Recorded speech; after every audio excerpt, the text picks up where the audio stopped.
Please नहीं, मुझे पता है। ये सुन ना, चल आज मूवी देखने चलते हैं। नहीं रे, मुझे पढ़ाई करनी है। यार तेरा हमेशा का नाटक है। देख, मेरे लिए पढ़ना बहुत जरूरी है, क्योंकि हम इस आबादी के उस हिस्से से आते हैं जहां हमें अपनी पहचान के लिए खुद स्ट्रगल करना पड़ता है। तू कौन सी दुनिया में रह रही है? आजकल सब कुछ बदल चुका है। अरे 21st सेंचुरी है। मंजू, चल बैठ गाड़ी पे। तुझे कितनी बार समझाया कि इसके साथ मत रहा कर, समझ में नहीं आता क्या? लेकिन बाबा ये मेरी दोस्त है। दोस्ती बराबर वालों से होती है। दोस्ती करने से पहले इसकी जात तो देख लिया होता। देखा मेरे लिए पढ़ाई क्यों जरूरी है।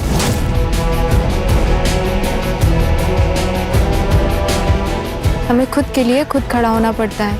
कोई हमारे साथ नहीं खड़ा होगा, तू भी नहीं। हम इस बच्चे को नहीं पाल सकते। अरे पहले से हमारी 2 बच्ची है, ऊपर से ये बच्चा, कैसे परवरिश करेंगे इसकी?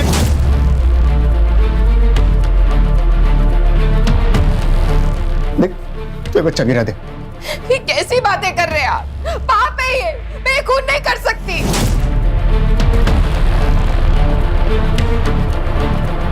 अरे मेरे अकेले की कमाई से ये सब नहीं हो सकता, और ऊपर से हड़ताल चल रही है। आज काम मिलेगा नहीं मिलेगा क्या होगा मुझे पता नहीं। देख, तू बच्चा गिरा दे।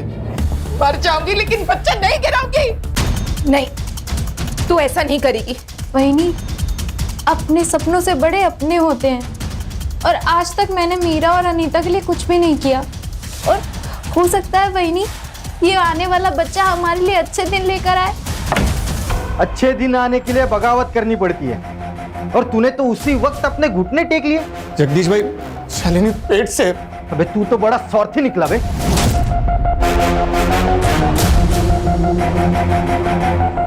तेरी वजह से इन सब लोगों के पेट पे लात मारेगा। अरे पास वाले गांव में दिन के 400 रुपया दिहाड़ी मिलती है, और वो राघव हमें कितना देता है? 300 रुपया। मतलब दिन का 100 रुपया नुकसान होता है, और इसीलिए ना हम हड़ताल कर रहे हैं। और तू हमारे पीठ पे फावड़ा मार रहा है। देखो भाव, तुम्हारी हड़ताल तुम जानो। हमारे घर में बर्तन खाली पड़े, राशन कौन भरवाएगा? आप या आपका यूनियन। अब पेट से है ना, इसलिए इज्जत से बात कर रहा हूँ। नहीं तो क्या करता? निकल यहाँ से। हमारा जो होगा हम देख लेंगे, तू निकल। जो गद्दारी करेगा उसे हर्जाना भुगतना पड़ेगा। नरेश और उनका परिवार अपने साथ नहीं है, इसके लिए अपनी भावकी और यूनियन कोई भी इनका साथ नहीं देगा। अब ना इनको कोई काम मिलेगा ना कोई मदद। अब देखता हूं तू क्या कर लेती है। चलो।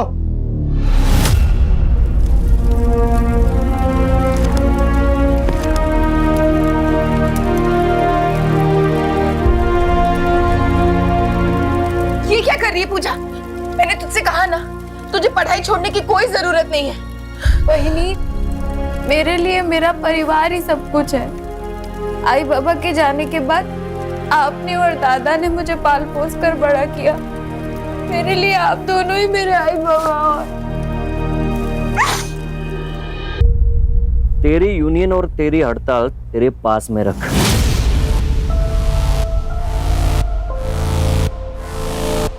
मेरे पैसे लिए ना तो काम पे आना ही पड़ेगा, वरना पैसे वापस कर। राघव सेठ, ऐसा तो खत्म हो गए। अच्छी बात है, तो एक काम कर, जब तक तू 10 दिन के पैसे चुका नहीं देता तब तक काम पे आते रहे। और तुझे पता ही है कि पैसे वसूल करना मैं अच्छे तरीके से जानता। काम पे आ जाना।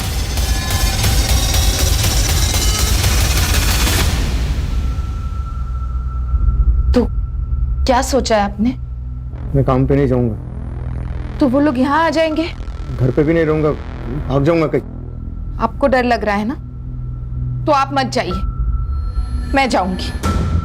ये बच्चा मैं रखना चाहती हूँ ना, तो मैं ही जाऊंगी, मैं काम करूंगी। क्या कह रही हो वहीनी?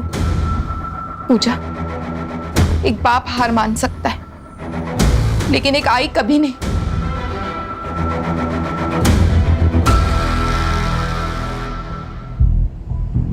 अरे क्या करे यार विनीत, ऐसी वीडियो देखते देखते सारी जवानी निकल जाएगी।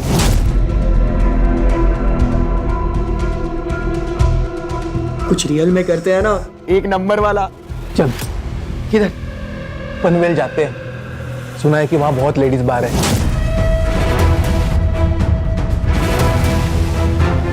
भाई बहुत मजे करेंगे, एकदम फुल टू पटैक। क्या बोलता है? पैसे कहाँ से लाएगा तू? मेरे बाप का पैसे का पेड़ नहीं है। अरे वो पका हुआ आम सीधा ऐसा पॉकेट में आना चाहिए, समझ रहा है? हाँ यार, अरे हो जाएगा ना भाई, पैसे का जुगाड़। काय को टेंशन ले रहा है तू? पैसा ठीक है यार, लेकिन वो कब करेंगे? अरे अनमोल से पैसे लेंगे अपन।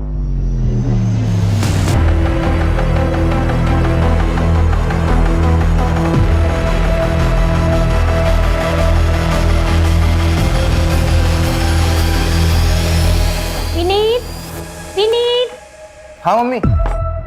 अरे चाय दे दी। अच्छा विनीत, पूजा आज से यही काम करेगी। हाँ पूजा, घर का सब काम करके पुलाव, सब्जी और रोटी बना लेना। हाँ ओके। और आज तुम क्लास नहीं गए? मॉम आज हमारी शाम की क्लास है, तो मैं और सूरज आज शाम तक घर पर ही है। अच्छा ठीक है, मैं काम पे जा रही हूँ। और सूरज, आज यही खाना खा के जाना। हाँ पूजा, घर का सब काम करके रखना। बाय।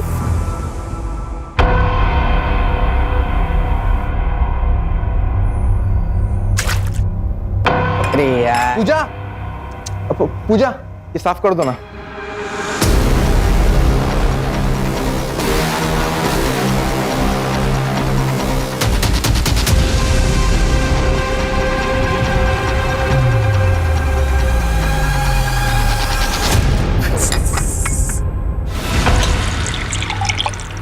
तो एक बार अपनी मालकिन से बात करके तो देख, अगर फिर भी नहीं मानते तो नौकरी छोड़ दे। वही नहीं, मैं बात कर तो लूंगी, पर मुझे पता है वो मेरी बात पे यकीन नहीं करेंगी। अपने बेटे से बहुत प्यार करती हैं और हो सकता है उल्टा हमें ही नौकरी से निकाल दे तो। लेकिन अगर तू चुप रहेगी तो उनकी हिम्मत और बढ़ेगी। बोल दे तू।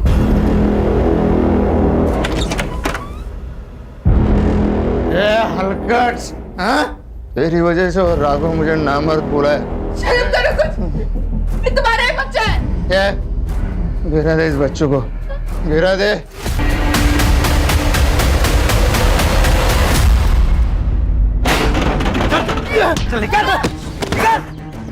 दिल भाई, अरे सामान क्यों फेंक रहे हो? अरे सामान मत फेंको, मैं पैसे दूंगा ना। कब? 1 साल हो गए, तूने 2 लाख रुपए लिए थे 30% ब्याज से।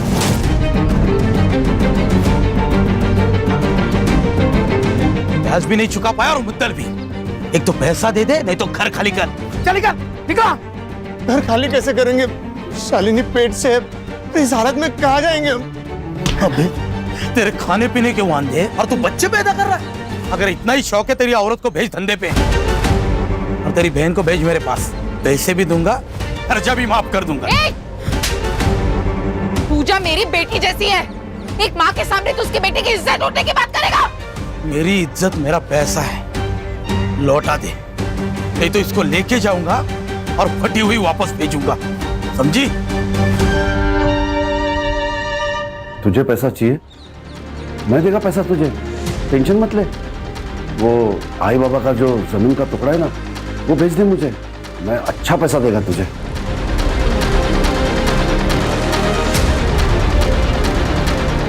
बाबा ने मरते वक्त कसम दी थी, वो जमीन नहीं बिकेगी, मैं उसे कभी नहीं बेचूंगी। बस इनकी दारू पीने की आदत छूट जाए, थोड़े पैसे जमा हो जाए, तो उस जमीन पर खेती शुरू करूंगी। किसी की दारू कभी छूटी है क्या, जो तेरे पति की छूटेगी? अरे सर पे कर्जा लेके घूम रही है तू, वो जमीन का टुकड़ा भेज दे मुझे और पैसे ले ले। चंदू, तुम मेरे भाई हो, अपनी बहन की जिंदगी में बार बार आकर ऐसे जहर नहीं घोलना चाहिए।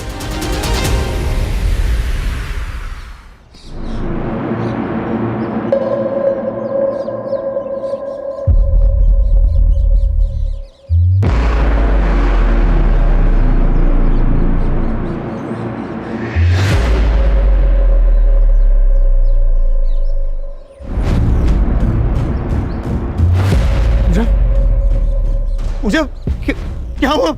हे पूजा, बोलना, बोलना, किसने किया ये सब? पूजा, पूजा?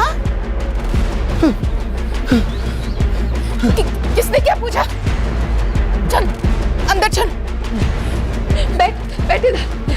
ये किसने किया? पूजा, पूजा, पूजा, चल हम पुलिस स्टेशन चलते हैं, उनको सब सच सच बता देना। कहीं जाने की जरूरत नहीं है। अरे पुलिस स्टेशन जाएंगे ना तो पूरे गांव में ढिंडोरा पीटेगा। अरे इज्जत चली जाएगी हमारी। कौन करेगा इसके साथ शादी? बलात्कार के बाद लड़की की इज्जत नहीं जाती, बलात्कार करने वाले की इज्जत जाती है। तुमको अगर चुपचाप घर पे बैठना है तो बैठो, हम जा रहे पुलिस स्टेशन। चल पूजा। अरे रुक, हाँ जा रहा हूँ उसके साथ। सब ठीक हो जाएगा बेटा। मुजुमदार साहब, गणपति मंदिर में जो चोरी हुई थी उस चोर को तो आपने पकड़ लिया और गहने भी बरामद कर लिए, लेकिन गहने अभी तक मंदिर में नहीं पहुंचा है, ऐसा क्यों?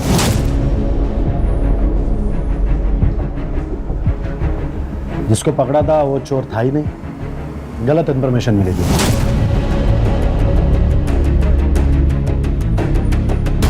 लेकिन राघव का देसी दारू का अड्डा, उसका क्या? अनिरुद्ध, जो खबर है ही नहीं उसके पीछे क्यों पड़े हो? जो खबर मिल रही है वो ले लो ना चुपचाप।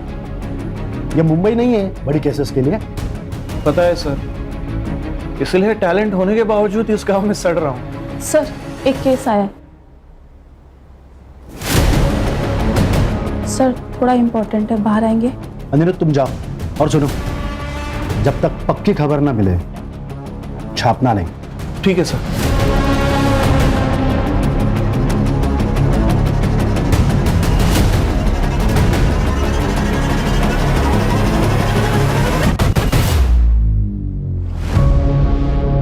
देख लड़की, तू बोलेगी नहीं तो केस बनेगा नहीं। ये बोलेगी।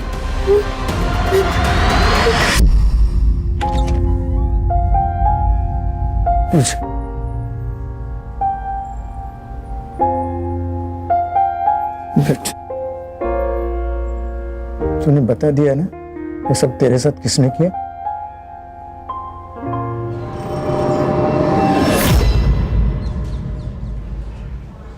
मैडम, रात हो गई है, हम रुके या चले जाए? कुछ तो बोलो मैडम, मेरी बहन के साथ ये हुआ है। देखो भाई, प्रोसेस में टाइम लगता है। अभी फिर से लड़की का स्टेटमेंट लिया जाएगा, उससे बात होगी, तब जाकर केस बनेगा। यही प्रोसीजर है। नरेश, उसको पानी पिला और कुछ खाने को लाओ। कितना टाइम लगेगा पता नहीं, शायद सुबह भी हो सकती है। जाओ। देख लड़की, अब तुझे सब कुछ डिटेल में बताना है। पहले क्या किया था उसने? किसी ने तेरी आवाज सुनी थी वहां?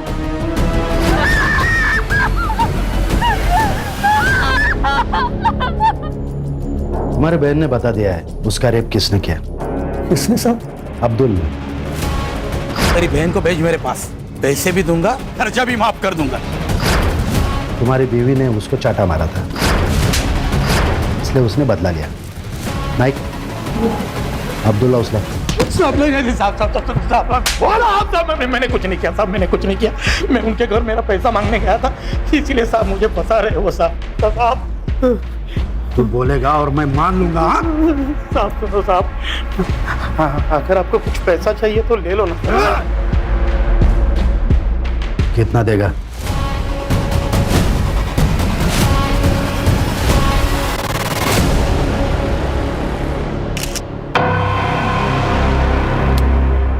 एक लड़की अपनी दुख भरी दास्तान लेके पुलिस के पास आती है और पुलिस उसकी मदद करने के बजाय उसे नजरअंदाज करती है। उसका बलात्कार करने वाले बाहर घूम रहे हैं और वो अंदर आग से झुलस रहे हैं। सुनो, उसके लिए दूसरे कपड़े लेके आओ, जाओ। क्यों? प्रोसीजर है, जाके कपड़े लेके आओ। अच्छा सुनो, तुम लोग अभी घर जा सकते हो, सारे प्रोसीजर पूरे हो चुके हैं। जैसे ही कुछ पता चलेगा हम तुम्हें इन्फॉर्म करेंगे।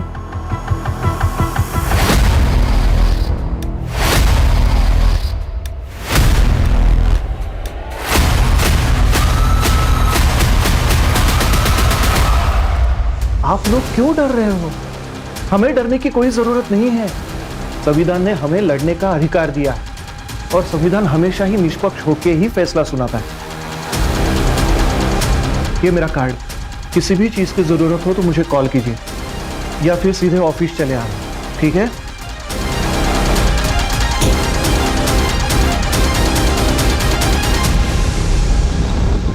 उस अब्दुल ने किया ना ये सब कुछ? अरे क्यों बोला उसका नाम? अरे पुलिस वाले ने उसको छोड़ दिया है, वो शांत नहीं बैठने वाला, वो यहाँ आके लफड़ा करेगा। आई आई अब्दुल आया है। कल तक मुझे 4 लाख रुपए चाहिए। अगर कल तक मुझे मेरे पैसे नहीं मिले तो इसके साथ रोज आकर बलात्कार करूंगा, वो भी तुम्हारे सामने।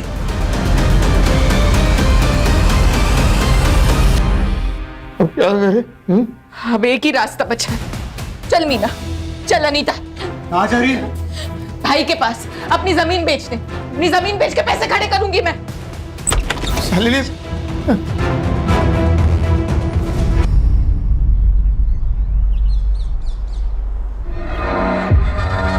बॉडी पोस्टमार्टम के लिए भेज दो, रिपोर्ट मेरे पास आनी चाहिए। Yes sir. मोर दो।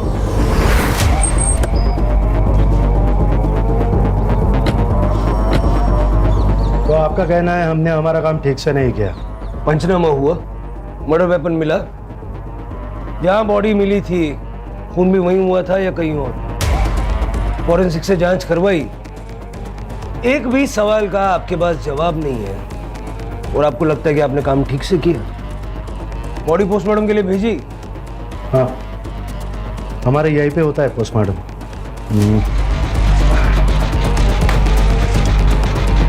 ये रही रिपोर्ट, बॉडी हैंड ओवर कर दी है।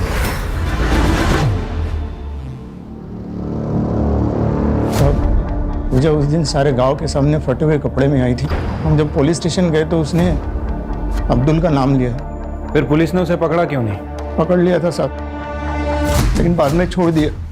जब हम घर पहुंचे तो थोड़ी देर के बाद अब्दुल घर आया। उसी पैसे का इंतजाम करने के लिए शालिनी बच्चों के साथ बाहर निकल गई थी। चल मीना, चल अनीता, कहाँ जा रही है? भाई के पास अपनी जमीन बेच दे। अपनी जमीन बेच के पैसे खड़े करूंगी मैं।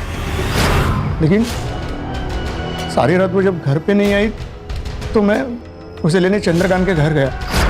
चंद्रकांत, चंद्रकांत, वो शालिनी और बच्चों को लेने आया था। काफी देर हो गई है ना। वो लोग यहाँ पे नहीं आए। चल निकल यहाँ से। वहां नहीं आ गई साहब। शालिनी के साथ मेरी 2 बेटियां भी है, कहीं उन दोनों को भी। देखो तुम रो मत, बच्चियों का फोटो हमें दे दो, हम ढूंढते हैं उन्हें।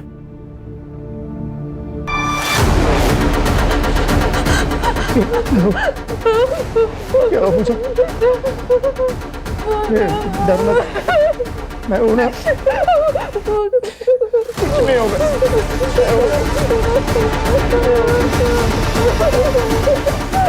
जब उस लड़की ने अब्दुल का नाम लिया था तो उसे छोड़ क्यों दिया? क्योंकि वो लड़की झूठ बोल रही है।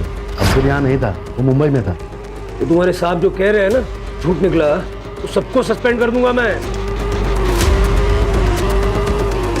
जब तक ये केस हमारे अंडर है, आप में से कोई भी इस पुलिस स्टेशन में नहीं आएगा। चलो। सिर्फ झूठ बोल रहा है। पुलिस स्टेशन का सीसीटीवी फुटेज निकलवा और शालिनी की बॉडी को पोस्टमार्टम के लिए भिजवा। उसको बोलो जल्द से जल्द रिपोर्ट चाहिए। और वो बच्चियां अनीता और मीना, उनका भी कुछ पता नहीं। मर्डर का हूँ सर, यहाँ से 3 किलोमीटर दूर।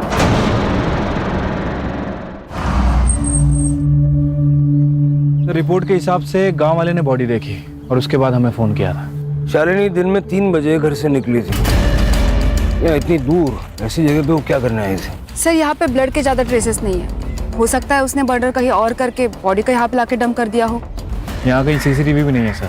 फॉरेंसिक वालों को बुला लो, सारा एरिया अच्छे से चेक करो, आसपास के लोगों से बात करो, शालिनी की पूरी जानकारी निकालो।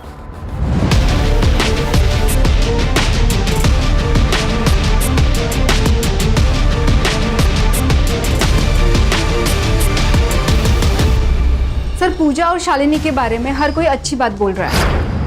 ये राघव यहाँ का बाहुबली है सर, और नरेश और उसके परिवार ने राघव से कुछ पैसे उधार ले रखे। कुछ दिनों से ये लोग काम पे भी नहीं जा रहे और शायद इसी वजह से इन दोनों के बीच में झगड़ा हुआ है। सर झगड़ा तो यूनियन लीडर जगदीश के साथ भी हुआ था। हड़ताल होने के बावजूद भी वो खेतों में काम करने गया था। और ये जगदीश भी उस दिन से गायब है जिस दिन से शालिनी गायब हुई। उस रात को वो घर नहीं आया था। जगदीश के कैरेक्टर के बारे में पता किया सर, औरतों को लेकर उसका कैरेक्टर अच्छा नहीं है। चंद्रकांत का शालिनी के साथ जमीन को लेके कुछ पंगा है ना? चंद्रकांत को लेके आओ। सर वो जमीन का टुकड़ा मुझे चाहिए था, लेकिन शालिनी ने कभी हाँ कहा ही नहीं। उसको मार दिया? अरे नहीं सर।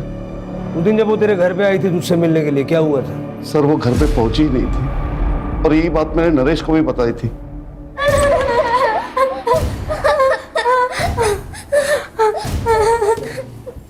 जाने दो ना, हम किसी को नहीं बताएंगे कि तुमने हमारी आई को मारा है।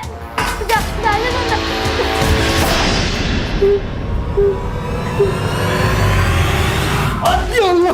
नहीं साहब, मैंने कुछ नहीं किया साहब, वो लड़की झूठ बोल रही है साहब। झूठ तू भी तो बोल सकता है। मैं इधर नहीं था साहब, मैं मुंबई गया था काम के वास्ते। कहीं ऐसा तो नहीं कि शालिनी को पता चला कि तूने पूजा का रेप किया था और इसलिए तूने उसे मार दिया? नहीं साहब, ऐसा कुछ नहीं है साहब, मैंने कुछ नहीं किया साहब, मैंने कुछ नहीं किया साहब। इसकी बात का यकीन तो नहीं कर सकता कि ना ही कपड़ों में सीमेंट मिला है और ना ही मेडिकल रिपोर्ट में। ये जगदीश का फोन भी बंद है और कई दिनों से वो गायब भी है। जगदीश का नरेश की फैमिली के साथ झगड़ा भी हुआ था और ये जगदीश ने पूजा के साथ 1-2 बार बदतमीजी भी की थी। सर मैंने पता किया है, ये जो जगदीश है ये औरतों के मामले में थोड़ा ढीला है। उसका फोन ट्रैकिंग पे डालो, उसका सीडीआर निकालो और लास्ट लोकेशन भी निकालो। सर, शालिनी के पीएम रिपोर्ट। शालिनी का गला किसी शार्प नाइफ से काटा गया है और सर टाइमिंग ऑफ डेथ 11 बजे से लेकर 1 बजे के बीच में है। सर और एक बात, शालिनी 3 महीने की प्रेग्नेंट थी और उसके साथ मर्डर से पहले रेप हुआ था। नरेश के बारे में पता किया है सर। नरेश एबॉर्शन करवाना चाह रहा था क्योंकि वो दूसरा बच्चा नहीं पालना चाहता था। आसपास के सारे मैटरनिटी होम्स में चेक करो, कहीं ना कहीं तो ट्रीटमेंट चल रहा होगा। सर शालिनी के नाखूनों में ब्लड सैंपल मिले हैं, लगता है हाथापाई करते वक्त नाखूनों में आ गए हो। ठीक है, उसका डीएनए लेके चंद्रकांत और अब्दुल के साथ मैच करवा के देखो। Yes sir. पूजा का रेप हुआ और पूजा चुपी हो गई, तो शालिनी का रेप हुआ और शालिनी को मार दिया गया। अगर ये दोनों केसेस एक दूसरे से कनेक्टेड हैं तो पूजा का बोलना जरूरी है। पूजा, तुम्हें डरने की जरूरत नहीं है। पुलिस हर तरह से तुम्हारे साथ है। तुम शालिनी से बहुत प्यार करती थी ना? मैंने सुना है कि तुम उसे आई की तरह मानती थी। अगर उसे इंसाफ दिलाना है तो तुम्हें बोलना होगा पूजा।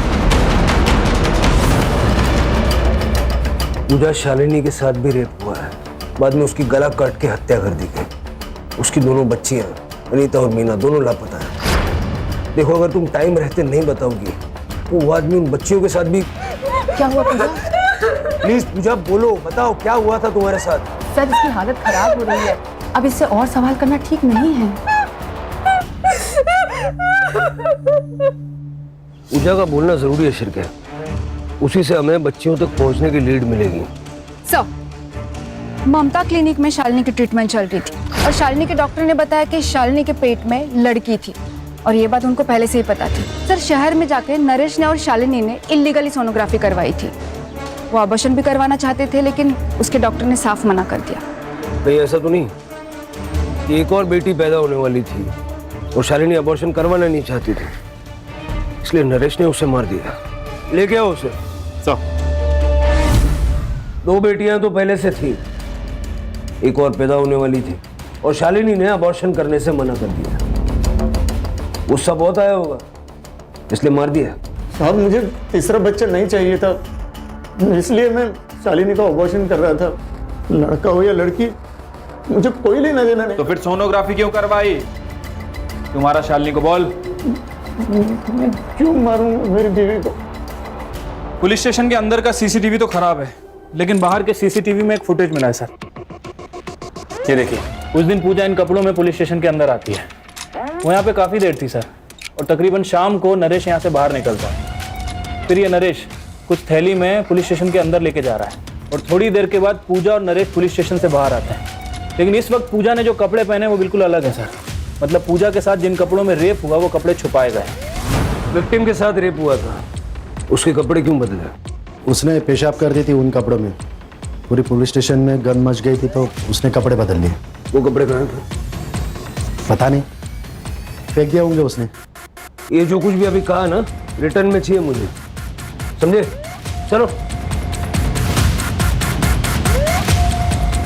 शिरके, इन सबके सीडीआर मुझे अर्जेंटली चाहिए। कुछ तो ये लोग छुपा रहे हैं। सर, अब्दुल, चंद्रकांत या नरेश किसी के भी डीएनए शालिनी के नाखूनों से निकले हुए ब्लड ट्रेसेस से मैच नहीं हो रहा है। फिर कौन हो सकता है? सर, मैंने सबका सीडीआर चेक किया सर, सब कुछ क्लीन है। लेकिन कांस्टेबल जादव नरेश से बहुत ज़्यादा टच में है। उस दिन के बाद से जिस दिन नरेश पूजा के साथ यहाँ से निकला उस दिन के बाद से कांस्टेबल जादव के फोन की लोकेशन ज्यादातर पूजा के घर के आसपास है। बुलाओ उसको। बैठ बैठ जादव, बैठ। देख जादव, ये नरेश के साथ में क्या डील थी तेरी, क्या छुपा रहा है? वो सर, टाइम नहीं है, बोल जादव। सर मैं उसकी मदद करना चाहता था। कैसी मदद? सर पूजा के साथ इसी पुलिस स्टेशन में बहुत गलत हुआ। रेप के कपड़े कांस्टेबल मोरे को फेंकने को कहे सर। मोरे, दे मैं चलाता हूँ, तब तक तू उनको नए कपड़े लाने को बोल। ठीक है सर, वो कपड़े अभी तक मैंने मेरे घर में संभाल के रखे। चिरके, वो कपड़े रिकवर करवाओ और लैब में भेजो। नरेश को बार बार फोन क्यों करता था? सर मैं उसे उसकी आवाज उठाने को बोल रहा था, उसे इंसाफ दिलाना चाहता था। वो कपड़े भी उसे देना चाहता था, पर उसने मना कर दिया। शायद वो डर गया था। ये स्टेटमेंट रिकॉर्ड करवाएगा? भरोसा करूँ तेरा? हाँ सर, वैसे भी हमारे जात के साथ ऐसे ही किया जाता है। एक तो हमारे आवाज को दबा दिया जाता है या हमें मार दिया जाता है। शायद ऐसे ही शालिनी के साथ हुआ होगा। मैंने कहा था ना मजूमदार, जिस दिन तेरे खिलाफ एक सबूत मिल गया उस दिन सबकी नौकरी खा जाऊंगा मैं। ये लो, हेडक्वार्टर से चिट्ठियां आई है, तुम लोग सस्पेंडेड हो और अब डिपार्टमेंटल इंक्वायरी चालू होगी। अब तो बता दे क्यों किया ये सब? अभी तो सिर्फ इंक्वायरी शुरू हुई है, कंफर्म का हुआ? मुझे ये नहीं समझ आ रहा है कि ये लोग केस को दबा क्यों रहे थे, किसको बचाने की कोशिश कर रहे थे? सर, हमें एक 10 साल की लड़की की लाश मिली है। हमें शक है कि वो मीना की है। क्या मोटिव हो सकता है? सर शालिनी मर्डर केस के 3 प्राइम सस्पेक्ट हैं। पहला जगदीश, जिसका नरेश और उसकी बीवी के साथ झगड़ा हुआ था और जगदीश अभी गायब भी है। दूसरा चंद्रकांत, जो शालिनी का भाई है। और तीसरा अब्दुल, जिसके ऊपर पूजा ने एलिगेशन लगाया था। सर लेकिन वो तो हमारी कस्टडी में है, इसलिए मीना मर्डर केस में इसका कोई कनेक्शन नहीं लगता है। सर लेकिन नरेश हो सकता है, क्योंकि इन दोनों के बीच में काफी झगड़े हुए थे और सर शालिनी की वजह से इसका गांव में काफी नाम भी बदनाम हुआ था। कहानी पूजा से शुरू होती है, इसलिए हमें पूजा की साइड सुनना बहुत जरूरी है। सर लेकिन वो तो कुछ बोल ही नहीं रही है। कॉलेज में कभी नाटक में काम किया है? पूजा, तुम्हारे साथ पुलिस स्टेशन में जो कुछ भी हुआ हम सब जानते हैं, लेकिन तुम्हारी जुबानी के बिना हम कुछ नहीं कर सकते। हमारे पास अनीता के नाम से एक बेनामी लेटर आया है। ये देखो, इसमें साफ साफ लिखा है कि अगर तुमने केस वापस नहीं लिया तो अनीता को मार देंगे। हो सकता है कि जैसे हमें मीना की बॉडी मिली, कुछ दिनों के बाद अनीता की भी बॉडी मिले। पढ़ो। हमें तो लगता है कि इन सब की शुरुआत पूजा के साथ ही हुई है, क्योंकि शालिनी और मीना का मर्डरर ही पूजा का रेपिस्ट है। लेकिन अपने लिए नहीं, अपने परिवार के लिए, इसलिए चुप बैठी। आप लोग मेरी अनीता को बचा लो। पूजा, तुमने इंस्पेक्टर मुजुमदार से ये क्यों कहा कि अब्दुल ने तुम्हारा रेप किया था? नहीं, मैंने उन्हें उन दोनों के ही नाम बोले थे, विनीत और सूरज। अरे वो सूरज बड़े बाप का बेटा है। तूने या मैंने उसका नाम लिया ना, दोनों के दोनों मारे जाएंगे। और अगर मेरे जान पे आई ना तो मैं तेरे को खुद मार डालूंगा, समझी? कौन है ये बड़ा आदमी? अरे मैडम, मैडम कहाँ लेके जा रहे हो मेरे बेटे को?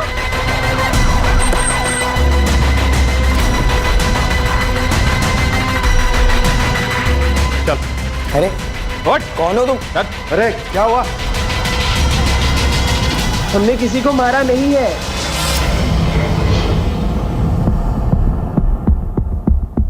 सूरज तेरा बेटा है?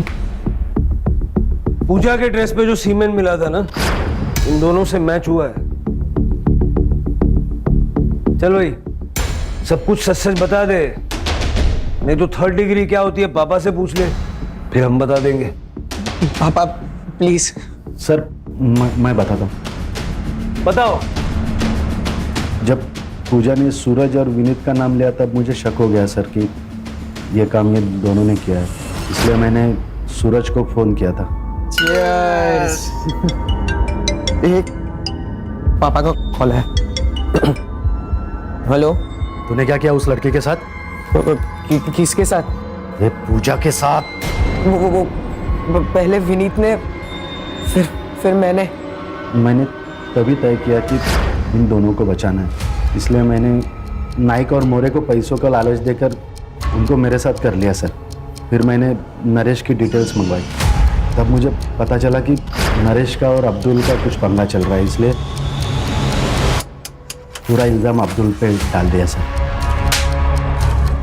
तेरे जैसे कुछ पुलिस वालों की वजह से लोग पुलिस पे विश्वास करने से कतराते हैं। शालिनी के केस में क्या छुपा रहा है? शालिनी पूजा के लिए आवाज उठाएगी, इसलिए मार दिया उसे। नहीं सर, उसके बारे में कुछ पता नहीं है सर। सर प्लीज मेरा यकीन करो सर। तेरा यकीन करूं?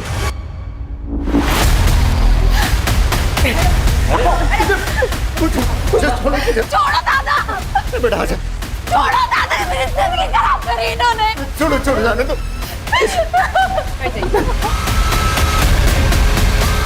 चुप हो जा। Thank you more. सर, ये तो डेड एंड है। कोई ना कोई दरवाजा खुलेगा कदम। सर, जगदीश ने अपना फोन ऑन किया है सर। हम उसका फोन टैप कर रहे थे, वो बाहर में छुपा हुआ है। उसकी बीबी उसे पैसे देने जाने वाली है। जब भेड़िया जाल में खुद फंसना चाहता है तो बकरी का पीछा करो, भेड़िया जिंदा चाहिए। सर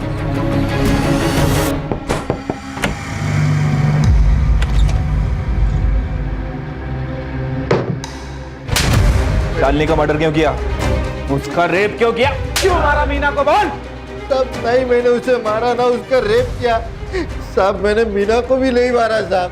सच बोल रहा है तो पुलिस से छुप क्यों रहा था? साहब मैं पुलिस से नहीं छुप रहा था साहब, अगर मैं छुपता नहीं ना तो आज आप मेरे मर्डर का इन्वेस्टिगेशन कर रहे होते साहब। मैं किसी और से छुप रहा था साहब।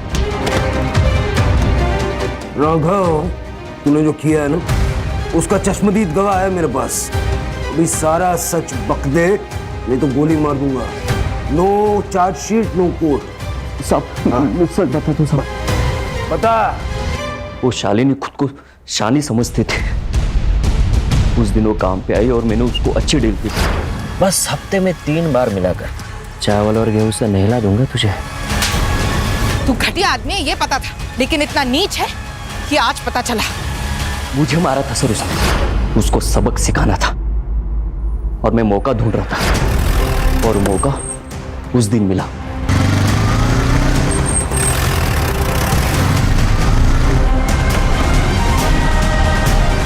आज तो तुझे नहीं छोड़ूंगा। रोक!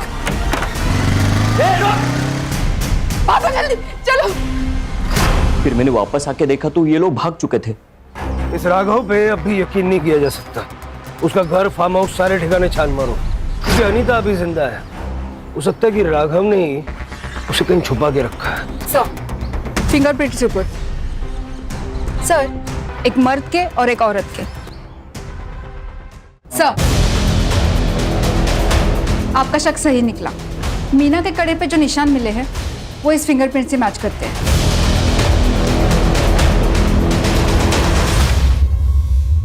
तो ये तुम्हारी बीवी है? अब सारा सच बक दे।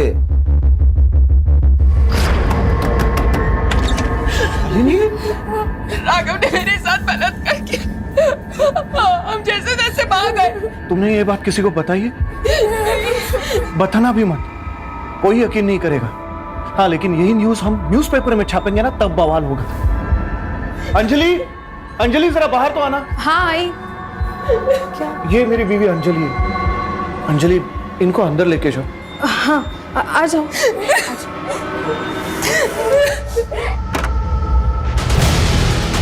शांत हो जाओ, अब ठहरो, मैं पानी लेके आती हूँ। शालिनी, सर मुझे कुछ बड़ा करना था ताकि लोगों की नजर में आ सकूं। पूजा के बलात्कार की स्टोरी मैंने जब छापी ना तो न्यूज़ बनी, लेकिन उससे सिर्फ आग जली थी। मुझे पूरा जंगल जलाना था ताकि न्यूज़ बनी रहे। शालिनी के मर्डर की न्यूज़ मैंने जब छापी तो फिर से न्यूज़ बनी, मेरा फायदा हुआ, बड़े चैनल में बातें चलने लगी। लेकिन एक प्रॉब्लम हुई थी। शालिनी का खून करते वक्त उसकी दोनों लड़कियों ने मुझे देख लिया था। फिर मैंने सोचा जब कहानी बनी है तो और थोड़ा तेल डाल देता हूं। ये शोहरत की, सक्सेस की इमारत किसी काम की नहीं है अगर वो झूठ और गुनाहों की बुनियाद पे बनाई गई हो। क्यों ना? सर, पूजा ने शुरू में ही विनीत और सूरज के खिलाफ एक्शन लिए होते तो आज ये क्राइम ही नहीं होता। यही तो प्रॉब्लम है ना कदम, हम गुनाह की दस्तक को पहचान नहीं पाते या फिर नजरअंदाज करते हैं। सबसे पहले पूजा को ही अपने लिए आवाज उठानी चाहिए थी। और सर शालिनी ये जातिवाद का शिकार हुई, लेकिन अगर राघव के मन में उसके माँ बाप ने ये जातिवाद का बीज नहीं बोया होता तो शायद आज शालिनी जिंदा होती। शिरके किसी भी चीज को पाने के लिए किसी भी हद तक चले जाने की जो लालच है ना, वही क्राइम की पहली दस्तक है जो अनिरुद्ध पहचान नहीं पाया।